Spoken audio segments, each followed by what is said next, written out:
Bonjour tout le monde, bienvenue sur ma chaîne YouTube. Donc aujourd'hui, on va regarder ensemble comment acquérir une entreprise pour par la suite la déléguer. Il y a beaucoup de gens qui me posent la question, mais Hubert, quand j'achète une entreprise, j'aimerais ça que ça soit comme en immobilier où j'ai pas nécessairement besoin de gérer l'entreprise à tous les jours. Eh bien, moi, quand j'ai fait l'achat de ma première entreprise, je l'ai appris un peu à la dure, qu'en effet, pas de gestionnaire ou pas d'équipe en place, c'est difficile de venir déléguer les opérations. Puis maintenant, après avoir acheté 4 entreprises puis générant plus de 3 millions de dollars de revenus, eh bien, je suis assez confiant de dire que maintenant, j'ai trouvé la solution pour mettre en place des directeurs des opérations qui fait en sorte que la grande majorité des opérations est déléguée. Évidemment, c'est pas quelque chose qu'on veut faire jour 1 de l'acquisition, mais c'est quelque chose que toutes les entreprises font un jour quand ils viennent assez mature.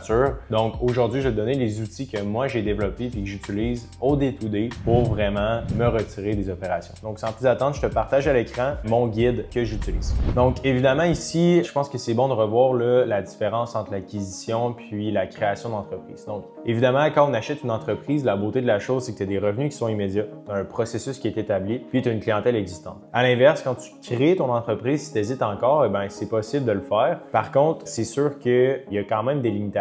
Pour l'avoir vécu, c'est assez difficile de trouver un bon produit, la bonne équipe, le bon pricing, puis le bon budget pour y arriver. Tandis que quand tu achètes une entreprise, c'est comme acheter un service déjà qui est clé en main. Donc, il y a moins de sacrifices puis il y a moins de risques souvent pour s'assurer que ça réussisse. Ensuite de ça, évidemment, l'objectif derrière ça, ça dépend pour chacun. Il y en a pour qui c'est de devenir indépendant financièrement, il y en a pour qui c'est de devenir entrepreneur. Bref, toutes les raisons sont bonnes pour se laisser dans l'achat d'une entreprise. Donc, le but aujourd'hui de la structure, c'est d'y aller de ces 4 façons-là. Donc, on va regarder ensemble les fondamentaux de l'acquisition qu'on a vu un petit peu. Ensuite de ça, je vais vous montrer comment recruter un directeur des opérations. OK? Fait que comment définir son profil idéal, comment les sourcer, puis également comment les choisir. Ensuite de ça, on va parler de mon système de délégation. Donc, celui que j'utilise pour documenter les processus, le système de reporting, puis la gestion des ressources humaines. Et par la suite, si on a le temps, on va parler un peu de stratégie avancée, donc transition en douceur, gestion du changement, puis croissance pour acquisition. Donc, profil idéal des entreprises à acquérir. Encore une fois, je reviens dans les bases. J'ai d'autres vidéos sur YouTube que vous pouvez aller voir sur ma chaîne qui parlent de ça plus en détail. Évidemment, moi, je regarde des entreprises entre 5 et 20 employés pour une structure qui est simplifiée puis une culture d'entreprise plus malléable. Ensuite de ça, je vais regarder une entreprise qui génère une certaine quantité de profit. Rendu à ma taille, moi, je regarde à plus de 300 000 de profit minimum dans une transaction. Mais si vous commencez puis c'est une première achat, vous n'avez pas cette contrainte-là. Également, moi, c'est sûr que je ne vais pas acheter une entreprise dans n'importe quel secteur. J'ai mon profil, ma boîte d'acquisition, si vous voulez. C'est quelque chose qu'on développe avec les gens qu'on accompagne aussi. Mais bref, si vous êtes, par exemple, mécanicien ou ingénieur que vous regardez cette vidéo-là, ou peu importe votre domaine, vous pouvez commencer à regarder par des entreprises qui sont reliées à votre job actuellement. Ça va beaucoup vous aider. Puis, par la suite, situation idéale, donc propriétaire souhaitant se retirer, mais opérant voulant continuer sans sa présence quotidienne. Donc, en gros, encore une fois, si vous voulez en savoir plus sur tout ce que je viens d'expliquer là, vous pouvez aller voir toujours sur YouTube. J'en parle plus en détail des secteurs qui m'intéressent beaucoup. J'ai fait un top 7 que vous pouvez aller voir. Encore une fois, il y a des pièges qu'il faut éviter quand on fait l'achat d'une première entreprise. OK, je vais parler par la suite du système, mais c'est important, je pense qu'on résume ce dont on a parlé les dernières semaines. Fait évidemment, vous voyez ici le iceberg. Donc, à la pointe de l'iceberg, ce qu'on va voir, c'est des problèmes, exemple, financiers ou opérationnels, s'il y en a. Mais par contre, il y a tout ce qu'on appelle en dessous de l'iceberg, qui sont des problèmes un peu plus invisibles. Donc, la dépendance du fondateur, la culture de l'entreprise, relations, connaissances, réseau. Fait que, quand on fait l'achat d'une entreprise, on fait ce qu'on appelle une vérification diligente. C'est l'équivalent de faire une inspection en bâtiment. Comme quand on achète la business, comme n'importe quelle bâtisse, on veut juste s'assurer que la pointe de l'iceberg qui est en dessous de l'eau soit connu puis qu'on ait un plan de match. Dans le fond, c'est vraiment simple. Je vais faire une vidéo YouTube là-dessus, fait que vous pouvez aller voir sur ma chaîne directement pour voir tout ce qui touche à la vérification diligente. Fait en résumé, lorsqu'on devient propriétaire de l'entreprise, on va faire la chose suivante. On identifie les objectifs stratégiques, on collecte l'information, on analyse et développe le plan, on évalue le plan initial, on développe les étapes détaillées, on évalue et approuve puis on l'implémente. En résumé, là, on définit clairement les buts à court et long terme de l'acquisition. On rassemble toutes les données pertinentes sur l'entreprise acquise. On élabore une stratégie d'intégration adaptée à la situation spécifique. On révise la stratégie avec les parties prenantes. On crée un plan d'action précis. On valide le plan avec l'équipe de direction, right? Fait que à ce moment-là, si vous avez l'opérateur en place ou pas, c'est soit vous ou avec lui. Puis on exécute le plan d'intégration avec un suivi qui est régulier. OK? Fait que c'est steak, blé d'Inde, patate, on suit le playbook puis ça se passe bien. Ici, si vous voulez recruter un un directeur des opérations et que vous ne voulez pas gérer le day-to-day de la business, ben voici ce qu'il y a à faire. Évidemment, pour une première acquisition, c'est toujours mieux de le faire soi-même. Comme quand on achète son premier triplex ou sa première maison, on veut des fois s'en occuper pour comprendre comment ça marche avant d'en acheter plusieurs autres. Mais si vous voulez le faire, voici le profil idéal du directeur des opérations. OK? Fait que ça, là, j'ai fait des dizaines et des dizaines d'embauches dans ma vie. Il y a peut-être une quarantaine de coéquipiers là, dans toutes les entreprises qu'on a achetées. Il y a une certaine façon de voir les choses. Puis, tu sais, c'est pas une science infuse. Moi, ce que je trouve qui fonctionne bien pour un directeur des opérations, c'est quelqu'un qui a une expertise technique. Fait que, tu sais, je vais prendre l'exemple de l'acquisition du café. Donc, j'ai acheté le Stockholm Café là, à Québec. Dans cette entreprise-là, j'ai embauché une directrice des opérations. OK, elle s'appelle Jasmine. Ben, moi, ce que je recherche, c'est quelqu'un qui a déjà un background. Fait qu'elle, comment je l'ai trouvée? Elle avait déjà venu porter son CV, si ma mémoire est bonne, dans ce café-là. Puis l'ancienne propriétaire m'avait dit qu'elle pourrait être un super bon fit pour gérer le café. Fait qu'elle, essentiellement, quand j'ai vu sa candidature, j'ai pris son CV puis j'ai vu qu'elle avait déjà l'expertise de gérante dans un autre commerce sur la même rue, qui était dans un restaurant. Fait que pour moi, ça m'a allumé une cloche. Je me suis dit, OK, ben écoute, c'est super. Elle sait déjà qu'est-ce qu'elle fait. Fait que ça, c'est vraiment intéressant. Fait qu'elle a l'expertise technique. On veut quelqu'un qui est capable d'avoir des décisions rapides. Quand on est entrepreneur, faut pas avoir peur de prendre des décisions puis des fois se planter, mais vaut mieux toujours être dans l'action que d'être en train de réfléchir. Fait que quand je trouve un directeur des opérations, je veux que ce soit quelqu'un qui n'a pas peur de prendre des décisions puis qui est rapide à processer l'information. Ensuite de ça, je veux quelqu'un qui a un leadership naturel. Donc, tu regardes cette personne-là puis tu te dis, OK, ben clairement, est-ce qu'elle inspire la confiance? Est-ce qu'elle a de l'air capable de gérer une équipe? Ben, si c'est le cas, ça se voit un peu naturellement. Puis si elle a déjà été, exemple, capitaine dans une équipe sportive ou si elle a déjà eu un poste de leader dans une entreprise, et ben déjà là, moi, ça coche la case. Puis l'autre chose, c'est adaptabilité, polyvalence, puis ce que j'appelle coachable. Fait qu'est-ce que c'est quelqu'un qui est prêt à prendre la critique puis les conseils, puis qui est capable de s'adapter à différentes situations. Tu sais, veut pas, quand tu es en charge des opérations d'une entreprise, il va y avoir des moments où il va y avoir de la pression. On veut quelqu'un qui est capable de gérer ce stress-là, puis qui craque pas sous la pression, puis qui est polyvalent, là, puis qui est capable de s'adapter aux situations. OK? Fait que ça, c'est comme les 4 grands traits que je regarde dans un directeur ou une directrice des opérations. Puis là, on va regarder plus en détail les autres choses qu'on veut savoir. Fait que vous voyez mon framework de recrutement que j'ai structuré. Fait que vous voyez à l'écran, là, ici, je vais commencer quand je veux trouver cette personne-là, ben, je vais définir les exigences, OK? Parce qu'après, je vais écrire un job post sur Indeed. On veut définir les exigences. Fait qu'on veut élaborer une description de poste détaillée avec compétences requises et souhaitées pour attirer cette personne-là. Fait que comme quand on fait une annonce sur Facebook Marketplace, tu veux juste détailler exactement ce que tu recherches ou ce que tu vends. C'est la même chose quand on fait une publication là, pour un offre d'emploi. Fait que sourcing des candidats. Fait qu'il existe plusieurs plateformes qui sont gratuites pour trouver ces gens-là. OK? Fait que Indeed, LinkedIn, réseau sectoriel, association professionnelle. Moi, j'aime bien le premier, je vais vous en parler aujourd'hui. Screening des candidatures, donc évaluation standardisée des CV selon une grille objective. Entretien structuré, fait que méthode STAR et questions spécifiques sur situation concrète. Vérification des références, contact avec anciens supérieurs, pairs et subordonnés. Offre et intégration, provision claire et processus d'onboarding structuré. Fait que évidemment, là, tu sais, si vous trouvez que c'est de la job, dites-vous que nous, dans notre service d'accompagnement, on aide les gens à trouver aussi des directeurs généraux ou des directrices générales pour les entreprises qui font l'acquisition. Mais dites-vous que ce que je vous montre là, vous pouvez le faire aussi par vous-même. Okay? Fait que stratégie de sourcing, Indeed, plateforme de recrutement principale. Fait que Indeed, là, c'est un site d'annonce qui est gratuit où tu peux trouver un emploi et afficher des postes que tu recherches. OK? Fait qu'il y a une version gratuite qui est vraiment simple à utiliser. Comme vous pouvez le voir ici, tout ce qu'il s'agit de faire, c'est de rédiger l'annonce avec le titre spécifique. Fait que directrice des opérations pour café, exemple. Là, nous, dans notre domaine, ça serait plus gérante du café. Accent sur l'opportunité de croissance et l'autonomie décisionnelle. Fait que ça, c'est super important. Quand on trouve un directeur des opérations, ben, faut qu'il y ait un incitatif à la croissance de l'entreprise. Moi, ce que j'aime faire, c'est donner accès à une portion des profits ou à la croissance du bail. Fait qu'ici, ce qui est le fun, c'est que tu rattaches un incitatif économique avec la croissance de l'entreprise naturelle. Fait que ça, c'est vraiment le fun. Puis aussi, ce que tu peux faire, c'est de savoir exactement c'est quoi le rêve de cette personne-là. Si elle a dit c'est de voyager plus ou c'est d'avoir des parts de ton entreprise ou c'est de pouvoir faire plus de revenus, c'est d'ajuster l'objectif puis c'est son rêve à la réalité de l'entreprise. Fait que s'assurer qu'on a une bonne structure de compensation qui est alignée avec son rêve et objectif, ça fait en sorte qu'elle va prendre beaucoup d'autonomie puis qu'elle va prendre de ses propres ailes. Ensuite de ça, transparence sur la taille et le contexte post-acquisition. Fait que c'est super important de dire, ben écoute, l'entreprise a telle taille, on se situe environ dans telle branche de revenus. Et comme ça, la gérante de ta business va pouvoir mieux savoir c'est quoi exactement le défi qui est à relever. Ensuite de ça, tu peux utiliser les filtres Indeed pour cibler des candidats avec 5 à 15 ans d'expérience. Évidemment, on veut éviter des fois les profils qui sont trop juniors ou trop seniors. Donc, ça va venir t'aider. Est-ce que 5 à 15 ans, c'est mandatoire? Pas nécessairement, mais au moins, tu t'assures, si on a au moins 3 ans en tant que gérant ou gérante, ça va quand même t'enlever beaucoup d'apprentissage à y faire. Donc, ça, c'est un plus évidemment. Fait que ici, vous pouvez voir, je vous ai mis un template. Vous pouvez aller voir sur Google, juste taper directeur des opérations, Indeed. Vous allez voir plein de listings différents que vous pouvez vous inspirer pour écrire. Ici, ce que vous voyez à l'écran, c'est quelque chose que j'ai écrit rapidement là, pour vous donner un peu un aperçu de quoi ça peut avoir de l'air. Fait que directeur des opérations, entreprise acquise en croissance, salaire 70 000 à 90 000 plus bonus de performance. Opportunité unique, prenez les rênes opérationnels d'une entreprise solide nouvellement acquise. Votre mission, diriger une équipe de X employés, optimiser les processus existants, être le bras droit du propriétaire, autonomie complète dans la gestion quotidienne, profil recherché, expérience, leadership, adaptabilité.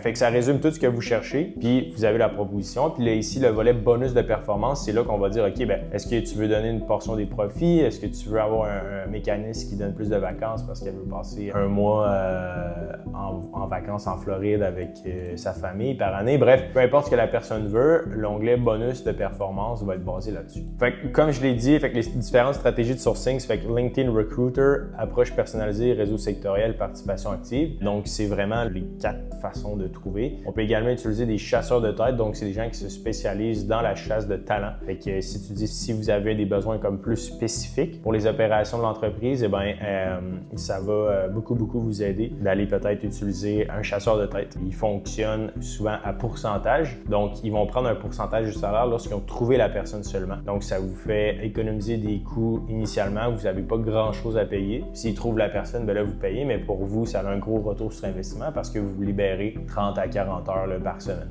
Donc ça, c'est super intéressant. Fait que j'ai résumé ici, là, je vous dirais, dans ce diagramme-là, fait que le processus de sélection, évaluation des candidats. Fait que pour moi, là, c'est sûr qu'un leader qui est naturel, candidat idéal, c'est quelqu'un qui a des compétences en leadership élevées puis qui a des compétences techniques élevées. À éviter, c'est quelqu'un qui est très technique, mais qui n'a aucun leadership. Puis expert technique, on veut peut-être pas nécessairement qu'il soit dans un rôle de leader. Fait que ce schéma-là, vous pouvez le garder, vous le sauvegarder. Ça vous permet de mieux vous situer. Fait qu'ensuite de ça, fait exemple, je fais l'annonce sur Indeed. J'ai, mettons, 10 candidats qui soumettent leur candidature. Je les appelle, je valide certains points, je les passe en entrevue dans un appel sur une vidéoconférence. C'est vraiment simple. Puis, moi, j'ai développé mon propre système de questions et de choses comme ça. Mais en gros, c'est de savoir un peu c'est quoi leur objectif, qu'est-ce qu'ils veulent vraiment de cette charge-là, comprendre exactement c'est quoi le day-to-day, puis c'est quoi leur attente en termes du propriétaire. Ensuite de ça, vous voyez tous les critères ici à l'écran que je regarde, la pondération que moi j'y mets, puis la note sur 5. Fait que comme ça, le score total final, c'est quelque chose qui est objectif, c'est pas subjectif à ce que vous avez ressenti. Puis souvent, celle qui score le mieux. La dernière étape que je vais faire, c'est que je vais passer une journée avec pour travailler. Donc évidemment, il n'y a rien de mieux que de faire les choses ensemble pour savoir si c'est un bon fit.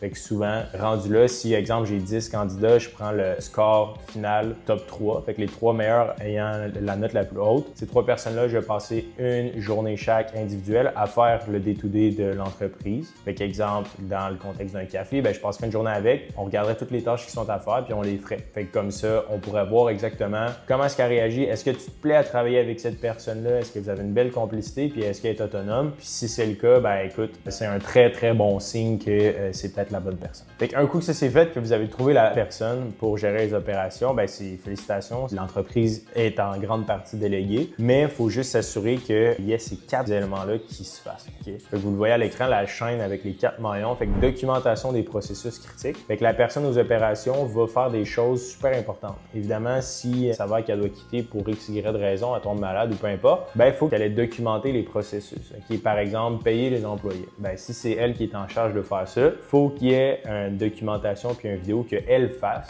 pour que si jamais il y a quelqu'un qui doit la remplacer pour X, Y raison, ben que ça soit là. Fait que comme ça vous protège, puis vous, ça vous rajoute pas de travail sur vos épaules. C'est la job du directeur des opérations. Ensuite de ça, fait que réunion structurée et communication. Moi, ce que j'aime faire, c'est une rencontre par semaine. Dans chacune de ces rencontres-là, c'est vraiment simple. On va regarder les chiffres, puis les KPI, donc les indicateurs clés qu'on s'est notés. Ensuite de ça, on va regarder les priorités de la semaine dernière. Qu'est-ce qui a été fait, qu'est-ce qui bloque. Puis ensuite de ça, est-ce qu'il y a un enjeu? Puis c'est quoi les prochaines priorités de la semaine? Donc ça va vraiment aider. Puis ensuite de ça, gestion des ressources humaines. Fait que ça va toujours être un enjeu dans la plate là, du gestionnaire des opérations. Fait que c'est de s'assurer est-ce qu'il y a des situations là, par rapport au RH à régler. Donc, évidemment, documentation et standardisation, fait que ça, c'est la fondation du succès pour rendre votre entreprise sur le pilote automatique. Évidemment, c'est quelque chose qui peut se faire sur plusieurs années, plusieurs mois. Ça va vraiment dépendre de ce que vous voulez faire puis de la complexité de l'entreprise que vous achetez. Fait que si jamais vous achetez un lave-auto, ben c'est quand même assez simple de venir déléguer la grande majorité des opérations.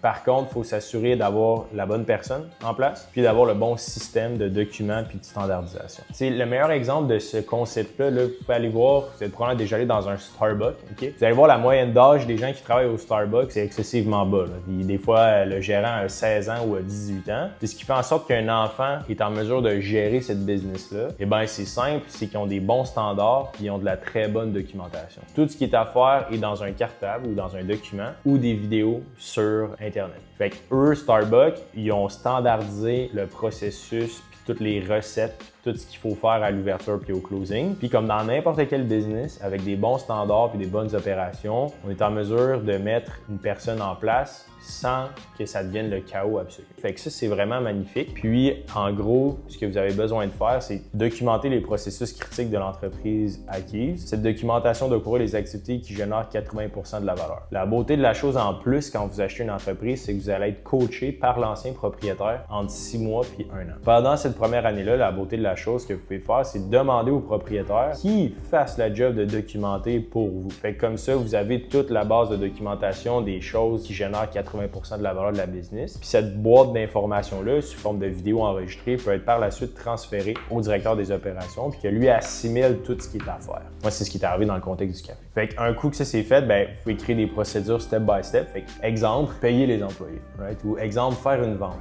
Ben, étape 1, étape 2, étape 3, étape 4, étape 5, une par un. Puis après ça, ben, le directeur des opérations, avec tout ça en place, est capable de former les nouveaux membres de l'équipe et de rendre la machine autonome.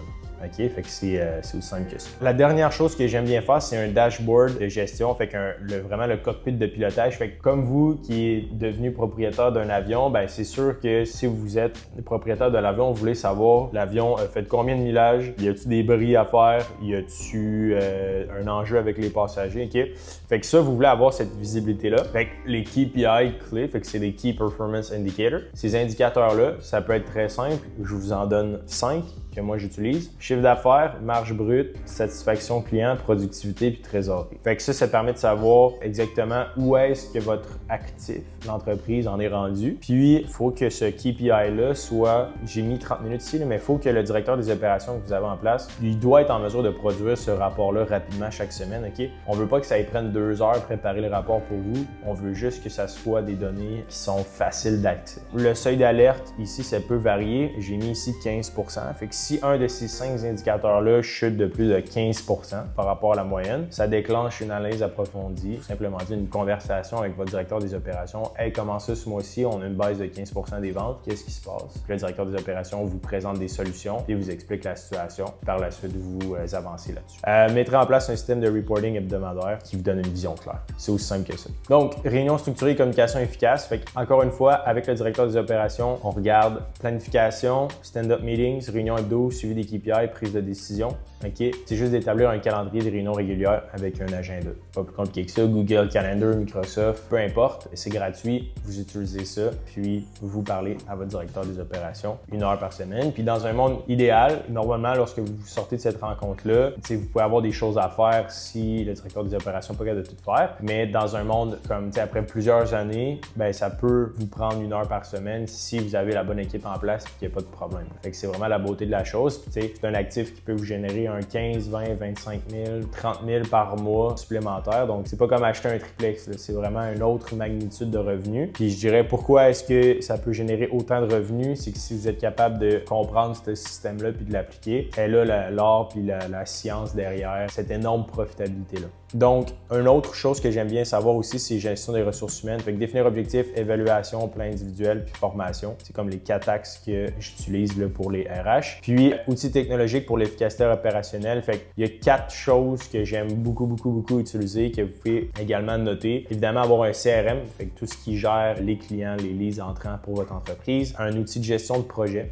Moi, j'aime bien Asana pour savoir où est-ce qu'on en est rendu sur les différents projets. Comptabilité, QuickBooks, donc super simple à utiliser. On a la profitabilité, tous les chiffres de l'entreprise à portée de main avec ça. Puis automatisation, donc il y a beaucoup d'entreprises qu'on achète qui sont très arriérées en termes de technologie. Quand on automatise certaines choses avec par exemple Zapier, eh bien ça te permet de réduire beaucoup de coûts, des fois diminuer certains postes de dépenses puis vraiment venir augmenter la profitabilité de l'entreprise. Donc ça devient vraiment intéressant. Donc voilà, c'est ce qui fait le tour de cette séance-là pour apprendre à déléguer une entreprise suite à l'acquisition. Je sais qu'il y a beaucoup de gens qui me disent « Ouais, mais Hubert, j'aime bien mon emploi, j'aimerais ça acheter une entreprise comme une source de revenus supplémentaire et pas nécessairement changer de job. » Eh bien, c'est possible de le faire en ayant un gérant ou une gérante de la business. Certains appellent ça directeur des opérations, d'autres appellent ça directeur général. Bref, cette personne-là, ils existent ou elles existent. Il s'agit de les trouver avec la méthode que je vous ai montrée. Puis évidemment, il faut être réaliste aussi. Comme quand on achète un immeuble, la première fois qu'on en achète un, ben encore une fois, on veut comprendre comment ça fonctionne. Des fois, on veut peut-être mettre un peu la main à la pâte aussi, c'est beaucoup plus profitable initialement. Mais